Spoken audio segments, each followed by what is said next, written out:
Timitiyoos isa lammaffaa boqonnaa tokko lakkoofsa tokko kaasee sagalee jiruun dubbisaa ka'edha. Timitiyoos lammaffaa boqonnaa tokko kaasee ani Phaawulos jaalala Waaqayyootiin ergamaa Kiristoos Yesuus ta'ee akka abdii jireenya isa karaa Kiristoos Yesuus argamutti kana caafuu kooti. Haa ga'u gara Timitiyoos ilma koo isa jaallatamaa Waaqayyoo Abbaan Kiristoos Yesuus gooftaan keenya ayyaana araara nagaas siif haa kennu. Haa ga'u gara Timitiyoos ilma koo isa jaallatamaa Waaqayyoo Abbaan Kiristoos Yesuus gooftaan keenya ayyaana araara nagaas siif haa kennu. Waaqayyoo isa ani akkuma abboota kootitti yaada garaa qulqullaadhaan hojjedhuuf nan galateeffadha. Kadhata koo halkanii fi guyyaa keessatti yeroo hundaan si yaada. Imimmaan kee yeroo yaadadhu immoo si argee garaa guutuudhaan akkan gammaduufan si yaada. Amantiin garaa qulqulluudhaan ta'uun isaa amantiin kee garaa qulqulluudhaan ta'uun isaa natti yaadatama. Amantiin inni dur akkoo kee Li'oos haadha kee Euniiqee keessa ture suni si keessa akka jiru nan amana. Kanaafis kennaa Waaqayyoo isa yeroo ani harka koo mataa keerra kaa'ee siif kennamee haaressitee akka biddaatti akka qabsiiftu si yaadachiisa. Waaqayyoo hafuura humnaa kan jaalalaa fi kan of qabu malee hafuura jalaafinaa of hin laanne. Egaa akka Waaqayyoo humna siif kennetti wangeelaaf rakkachuu keessaa qooda qabaadhu malee gooftaa keenyaaf dhugaa ba'u waa'ee koo isaan sababii Kiristoosiif jedhee hidhames hin yella'iin. Waaqayyo nu fayyisee isaaf akka qulqulloonnuuf nu waame. Nu waamuun isaas akka akeeka isaatii fi akka ayyaana isaa isa durii jalqabee karaa Kiristoos Yesuusitti nuuf kennameeti malee akka hojii keenyaatti miti. Amma garuu ayyaanni isaa dhufa fayyisaa keenya Kiristoos Yesuusiin nutti mul'ifameera. Inni humna du'aa cabsee jireenya badiisa oolus karaa wangeelaa ifatti baase. Ani wangeela kanaaf lallabaa ergamaa fi barsiisaa ta'een jira. Kanaaf amma itti dhiphachaan jira. Ani garuu eenyutti akka namani waan hin beekuu fi hin yella'u. Akkasuma inni wanta daraanatti kenname kana hamma guyyaa sanatti eeguu akka hin danda'u nan amanadha. Dubbii sirrii isa irraa dhageesse sana gaggeessaa godhadhu dhugaa bu'i. Amantiif jaalala karaa Kiristoos Yesuusitti argamutti qabamee jiraadhu. Wanta gaarii hadaraasitti kenname sana hafuura qulqulluu isa si keessa jiruun si keessa hafuura qulqulluu isa nu keessa jiraatuun eegi. Akkuma ati beektu warri kutaa biyya Asiyaa keessaa hundinuu anarraa galagalaniiru. Fiigiliyoosii fi Hermengiyoos isaan keessa jiru. Onesfoos garuu deddeebi'ee yaada koo haaresseera. Gooftaan warra mana isaatiif araara haa kennu. Inni waan ani dhameef anatti deddeebi'uu jallaan. Akkuma mandara Roomaa ga'een dhimmee ana barbaade na argates guyyaa sanatti goofticha biraa araara argachuu isaa jaalala gooftaa haa ta'u. Efesoonitti hammam akka isa anaaf hammam akka inni anaaf ergame ati iyyuu ba'eessa gootee beektaa jedha. Waaqayyoon galanni guddaan haa ta'u. Guutummaa sagalee kanaan dubbisee lammaffaa Timitiyoos boqonnaa tokko kaaftanii hanga lakkoofsa 17 isa jiru guutummaan dubbisee akka yaada isaa hubattanii fi garuu xiyyeeffannoon koo irratti kan xiyyeeffannu lammaffaa Timitiyoos boqonnaa tokko lakkoofsa 6 isa jiru isarratti xiyyeeffanna. Kanaafis kennaa Waaqayyoo isa yeroo ani harka koo mataa keerra kaa'ee siif kennamee haaressitee akka biddaatti akkatti qabsiiftuun si yaadachiisaidha. Waaqayyoof galanni guddaan haa ta'u. Mata duree keenya isuma amma isin dubbise kanarratti hundoofnetu ilaalla. Kennaa Waaqayyoo isa keessa jiru haaressi akka biddaatti qabsiisi jenna. Kennaa Waaqayyoo isa keessa jiru haaressi akka biddaatti qabsiisi. Waan baay'ee qaba. Kennaa Waaqayyoo isa keessa jiru ilan deebi'a. Kennaa Waaqayyoo isa keessa jiru maal godhi haaressiiti akka biddaatti qabsiisi. Ergaansa baay'eedha amma kun mata dureen kun tokko kennaa Waaqayyoo. Kennaa Waaqayyoo eessa jiran isa keessa jiru. Maal godhi haaressi. Lammaffaa maal haaressi. Sadaffaadho akka biddaatti qabsiisi. Yeroo gidduu kana walii wajjin dabarsinu keessatti kan sadan ilaallaa jiru tokko kennaa Waaqayyoo isa keessa jiru jedha. Kennaan Waaqayyoo inni ana keessa jiru maal inni? Haaressi jedha. Haara'umsa barbaada kennaan si keessa jiru suni haara'umsa barbaada haaressi jedha. Haaressi akkamittiin haaressa? Akka biddaatti qabsiisedha. Akka biddaatti qabsiisi jechuun maal jechuudha? Akka biddaatti qabsiisi. Akkamittiin qabsiisa akka biddaatti? Walumaa gala kennaa Waaqayyoo isa si keessa jiru isa fudhatte isa yeroo ani si kadhadhee harka koo mataa keerra kaa'ee fudhatte sana ergaa koo yaadachiisa. Phaawulostu ergaa kana Timitiyoosiif barreessa. Ergaa kana Phaawulostu Haleluuyaa. Haa ga'u gara Timitiyoos ilma koo isa jaallatamaa jedha. Eenyutti barreessa? Ilma koo isa jaallatamaa Timitiyoos. Egaa gara dudduubaa deebitanii waa'ee Timitiyoosiin ilaaluutu irra jira. Hojii ergamootaa boqonnaa 16 tokko kaaftanii yoo dubbiftan Timitiyoos kun eenyu isa argattu? Timitiyoos kun akkuma Phaawulos jedhu ilma koo isa jaallatamaa jedha. Ilma koo isa jaallatamaa jedha. Ilma yeroo jedhu karaa hafuuraati malee fooniin ilma argate miti. Ilma karaa hafuuraa ilma koo isa jaallatamaa jedha.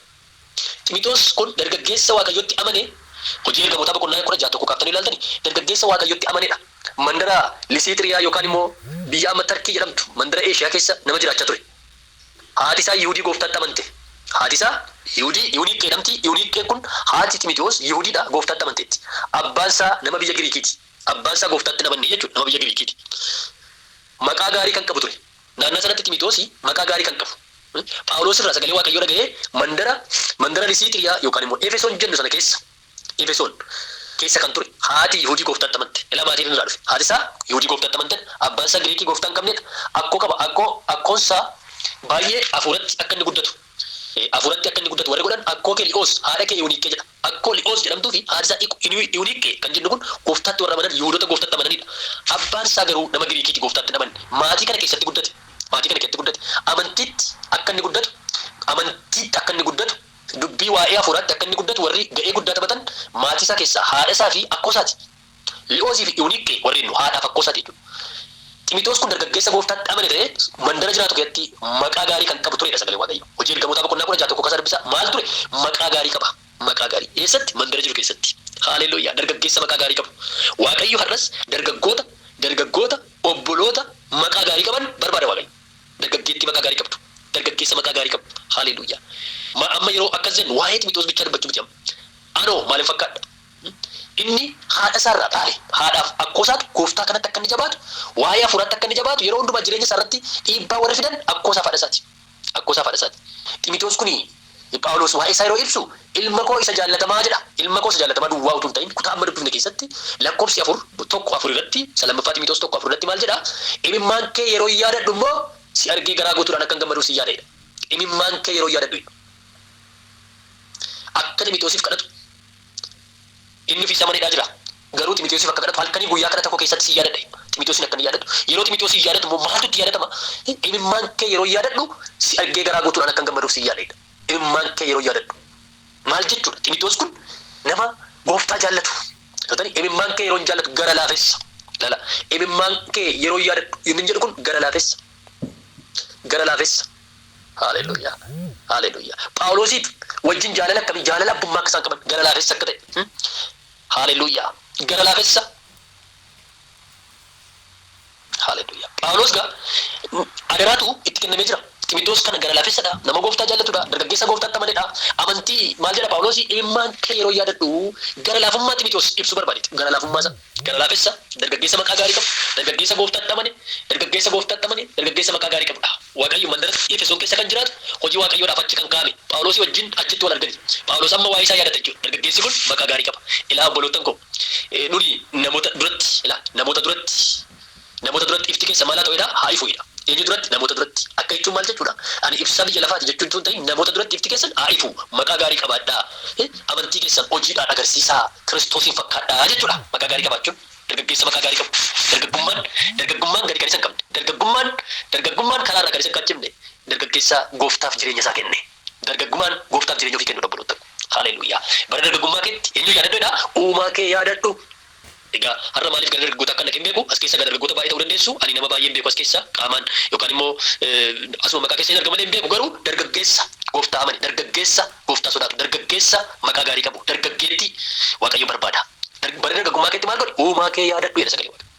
Dargaggummaa hamaa keessatti, dargaggummaa cimu keessatti, sadarkaa dhala namaa keessatti, sadarkaa cimaa jedhamu chaalenjii qabu keessatti Ximitiyoos dargaggeessa maqaa gaarii qabu ture. Waaqayyoon galanni guddaa ta'u. Imimmaan kee yeroo yaadadhu, gara laafummaa kee yeroo yaadadhu, gara laafessa Ximitiyoos. Gara laafummaa qaba. Egaa Phaawulos waa kadhataa fi kadhatee fi kadhatu waan tokko si yaadachiisedha. Isarratti xiyyeeffadha. Maal si yaadachiisedha? Kennaa waaqayyoo si keessa jiru haaressitee akka biddaatti akka qabsiiftu si yaadachiisedha. Isa kana fokkasiin keenya. Kennaa waaqayyoo fudhatteetta si keessa jira. Yoo bakka inni fudhate sitti hima Phaawulos. Kennaa waaqayyoo yoo bakka fudhatetti. Kennaa waaqayyoo yeroo jennu kennaan gosa garaa garaatu jira. Sagalee waaqayyoo akkuma nutti himu lammaffaa Ximitiyoos boqonnaa 12 deemtanii yeroo laaltanii kennaa sitoota የእግዚአብሔር sitoota inni jennu kennaa gosa garaa garaatu jira. Kennaan kun waaqayyoo kenna. Eenyu biraa namaa kenna? Waaqayyoo biraa. Fakkeenyaaf lammaffaa Qorontos boqonnaa 12 tokko kaaftanii yoo dubbattani waa'ee kennaa isinitti kennaa gosa garaa garaa akka jiru lammaffaa Qorontos boqonnaa 12 tokko kaasee haaleluyyaa tokkoffaa Qorontos boqonnaa 12 tifama tokkoffaa Qorontos boqonnaa 12 tokko kaasee waa'ee kennaa hafuuraa hafuurri qulqulluun kennaa garaa garaa kennuu isaa kutaa kana akkasiin dubbatta isinitti tokkoffaa Qorontos 12 tokko kaasee hafuurri qulqulluun kennaa garaa garaa namaa kenna. Kennaan tokkuma garuu hafuurichi kennaa garaa garii namaa kenna. Fakkeenyaaf maal jedhe? Yaa obboloota koo waa'ee kennaa garaa garaa hafuurri qulqulluun kennu akka hubattan barbaada. Kennaa garaa garaa eenyu kenna? Hafuura qulqulluu. Kennaa namaa kennaa meeqa kenna hafuurri qulqulluun? Kennaa garaa garaa eenyutu kenna? Hafuura qulqulluutu kenna. Akka hubattan barbaada. isin ammallee saba waaqayyoo tun ta'in dura karaa irraa kaachifamtanii gara waaqayyoo tolfamaa warra duudaatti akka ofumaa turtan beektu. Akkasuma namni hafuura waaqayyootiin gaggeeffamu Yesuus abaaramaadha jechuu namni tokkollee hafuura qulqulluu yoo ta'e malee Yesuus gooftaadha jechuu akka hin dandeenye cimseen isinitti beeksisa. Kennaa hafuuraa gosa garaa garaatu jira. Ilaa dhaggeeffadha. Kennaa hafuuraa meeqa jira? Gosa garaa garaatu jira. Egaa ergaa garaa garaatu jira. Gooftaan ergamaniif garuu tokkicha. Kennaa hafuuraa gosa garaa garaatu jira. Hafuurichi garuu tokkicha. Ergaa garaa garaatu jira. Gooftaan ergamaniif garuu tokkicha. Adda baasa qabadha sagalee waaqayyoo.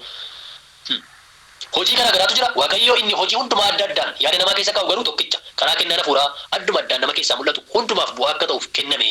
Isa tokkoof ogummaan dubbachuu hafuurumaan kennameef, isa kaaniif beekumsaan barsiisutu hafuurumaan kennameef, isa kaaniif amantiitu hafuuruma sanaan kennameef, isa kaaniif immoo kennaa warra dhukkubsatan fayyisuutu hafuuruma tokkicha sanaan kennameef, isa kaaniif dinqii hojjechuutu, isa kaaniif raajii dubbachuutu, isa kaaniif hafuurota gargar baasanii beekuutu, isa kaaniif afaan hin beekamne dubbachuutu, isa kaaniif afaan hin beekamne sana hiikuutu kennameef.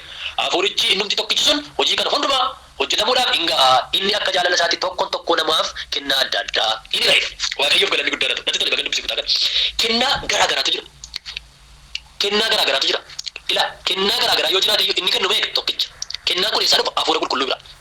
Akka barbaadetti eenyutu nama hira. Akka fedha isaatti waaqayyootu kennaa kana nama hundumaaf hira. Kennaan kun warra nama dubbisa keessa kennaa muraasa kutaa kana keessa jiran kennaa kadhannaa, kennaa ogummaan dubbachuu, kennaa barsiisuu, kennaa raajummaa, kennaa gaggeessuu, kennaa gosa baay'eetu jira. Kennaa gosa baay'ee jiru kana keessa kennaa nama dubbise baay'eedha. Dinqii hojjechuu, dhukkubsataa fayyisuu,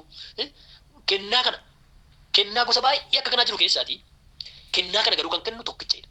Egaa maaliif achi hin deemne? Phaawulos kutaa kana keessatti maal jedha Timootewosiin? Kennaa waaqayyoo jedha. Kennaan kun kan eenyuti? Kan waaqayyooti. Obboleettii koo obboleessa na dhageessu kennaa sitti kenname kun kan kee miti. Kan eenyuti? Kan waaqayyooti. Kana tokko kennaan natti kenname kennaadha jaateef sirrii masaa eenyu biraati kennaa waaqayyoo natti dubbachaa jiru kun eenyu biraa natti kenname ganama kana sagalee kanan sirriitti jala muree kana sitti barbaadu kennaa natti fudhatte kun waaqayyo biraati. Ufittis immoo kana barbaadu kennaa kana waaqayyootu natti kenne. Maalidha kennaan kun? Kennaan kuni anaaf si keessa kan jiru kennaa garaa garii ta'uu danda'a. Isa tokko keessa kennaa faarfannaa, isa tokko keessa kennaa lallabaa, isa tokko keessa kennaa raajummaa, isa tokko keessa kennaa ogummaan dubbachuu, isa tokko keessa kennaa gorsuu, isa tokko keessa kennaa gosa garaa gariitu dhukkubsataa fayyisuu, humna kadhannaa, isa kennaa garaa gariitu jira. Egaa ani gosa kennaa isaa utuu hin ta'in kennaa kana waaqayyootu sitti kenna. Waaqayyootu sitti kenna. Kennaa kana waaqayyo yeroo sitti kenne maaliif sitti kenne? Warra kaaniif akka dhimma baasuuf sitti kenne waaqayyo. Waldaa kiristaanaa ittiin cimsuuf sitti kenne waaqayyo. Saba waaqayyoo ittiin tajaajiluuf sitti kenne waaqayyo. Kennaan kun ufii kee utuu hin ta'in warra kaan ittiin akka tajaajiltuuf, warra kaan ittiin gorsuu yoo ta'e dhaloota ittiin akka gorsituuf, barsiisuu yoo ta'e dhaloota ittiin akka barsiiftuuf, kadhachuu yoo ta'e dhalootaaf akka kadhattuuf, dhukkubsataa fayyisuu yoo ta'e warra dhukkubsatan deemtee akka warra dhukkubsataniif kadhattee akka fayyaniif waaqayyo kennaa kana sitti kenne. Kennaan kun waaqayyo biraati. Kennaa kana inni kenne immoo waaqayyo. Egaa hafuurri qulqulluun kennaa garaa garii namaa hira. Afaan haaraa dubbachuu, afaan haaraa dubbatame hiikuu kennaa garaa garii namaa hira hafuurri qulqulluun. Waaqayyoof galanni guddaa dha. Waaqayyoof galanni guddaa dha. Egaa Phaawulos kutaa kana keessatti Timootewosiin kennaa waaqayyoo isa yeroo ani harka koo mataa irra kaa'isiif kenname haaressitee akka biddaatti akkatti qabsiiftu si yaadachiise. Maal kennaa waaqayyoo fudhattee ani sii kadhadhee utuu sii kadhadhu waaqayyo kennaa isaa sii kennee kennaa isa fudhattee keessa kee jiru sana haaressuu akka ati qabduun si yaada akka haaressitee akka ibiddaatti akka ati qabsiiftuun si yaadachiise. Waaqayyoof galanni guddaa dha. Ila kennaa waaqayyoo fudhateera. Eeyyee kennaa waaqayyoo fudhateera. Eeyyee amma garuu Phaawulos kan inni jedhu kennaa fudhatte kanaa jedhama moo haaresseedha. Egaa obboleettiin nagaa jirtu waaqayyo biraati kennaa fudhatte. Namni as keessa jiru namni kennaa waaqayyo biraa hin fudhanne hin jiru. Hundumti keenya kennaa garaa garii waaqayyo nutti kenne. Waaqayyotu nutti kenne. Abbaan kennaa waaqayyo nutti kenne. Abbaan kennaa nutti kenne immoo gaaf tokko dhufee kennaa nutti kenne kana nu harka lakkaata. Ila isa tokkotti 5,000, isa tokkotti 2,000, isa tokkotti 1,000 kennee namichi tokko biyya fagoo deeme namiti yeroo deebi'ee dhufu abbaan 5,000 buuse, abbaan 2,000 buuse, abbaan 1,000 in owwaale.